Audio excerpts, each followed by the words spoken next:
দীর্ঘদিন আগে একবার ভয়াবহ আযাব আল্লাহ তাআলা দিয়েছিলেন, ভূমিকম্পের মতো। তো সে পার্টিতে তারা বড় বড় ভিআইপি সিআইপি সবাই মিলে গান বাজনা ডান্স করছিল। আর হঠাৎ এক নাস্তিক আল্লাহ তাআলার এক কোরআন সেখানে নিয়ে এসে নাউযুবিল্লাহ উপস্থিত করেন। তো সেখানে বেশ কিছু মুসলিমও ছিল, সংখ্যাগরিষ্ঠ, আর খ্রিস্টান অন্য অন্য ধর্মের লোক বেশি ছিল। তো যে লোকটি কোরআনুল কারীম হাতে নিয়ে হাজির হয়েছেন ওই জায়গায়, ওই মজলিসে, যেখানে কোরআনুল কারীমের কথা বলাটাও নিষেধ, এত নোংরা পরিবেশ ছিল সেখানে।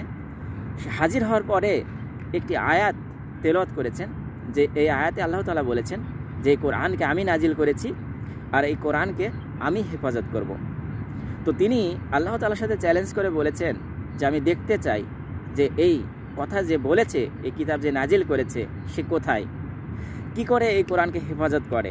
এই বলে সে কোরআনের সমস্ত পৃষ্ঠা একটা একটা করে ছিঁড়তে ছিঁড়তে সমগ্র পৃষ্ঠা তিনি ছিঁড়তে থাকেন আর হাসতে থাকেন আর বলতে থাকেন, দেখো এই কোরআন যে মিথ্যে তা আমি প্রমাণ করে দিলাম। এই কোরআনে লেখা আছে যে কোরআনকে আমি হেফাজত করি, তাহলে কোথায় সে হেফাজতকারী। এ কথা বলার সাথে সাথে আল্লাহ তাআলার যে বান্দা ছিল একজন মুসলিম, তিনি ওখান থেকে দৌড়ে পালিয়ে চলে যেতে লেগেছে। কারণ তিনি বলছে যে আমার আল্লাহকে চ্যালেঞ্জ করেছে, যে কোনো সময় এখানে গজব নাজিল হতে পারে আল্লাহ তাআলার। এই বলে তিনি এমন দৌড় দিয়েছেন, বাকি সব মানুষ বলছে তুমি কি পাগল হয়ে গেছে নাকি, কেন দৌড়াচ্ছ। তিনি তখন বললেন, তুমি একটু পরেই বুঝতে পারবে। একটু পরেই আমার রব এমন আকাশের দিকে তাকিয়ে দেখে সবাই যে আকাশটা হলুদ বর্ণের হয়ে গেছে, যে কালার আকাশ কখনোই কেউ দেখেনি। আমার আল্লাহর রাগ যখন আসে তখন আকাশ বাতাস সব কিছুই কিন্তু থরথর করে কাঁপতে থাকে।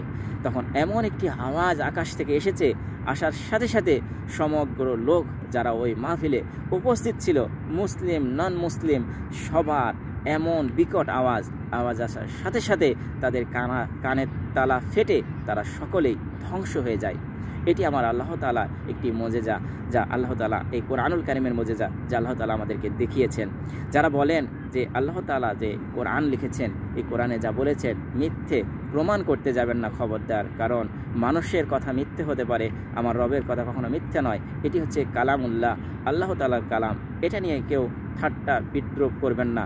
কারণ আপনি আছেন, আপনাকে আল্লাহ তাআলা এই কোরআনুল কারীমের ভিতরেই বলে দিয়েছেন যে ধর্মেরই অবলম্বী হও না কেন তুমি, তোমাকে আমি কিন্তু রিজিক দিচ্ছি।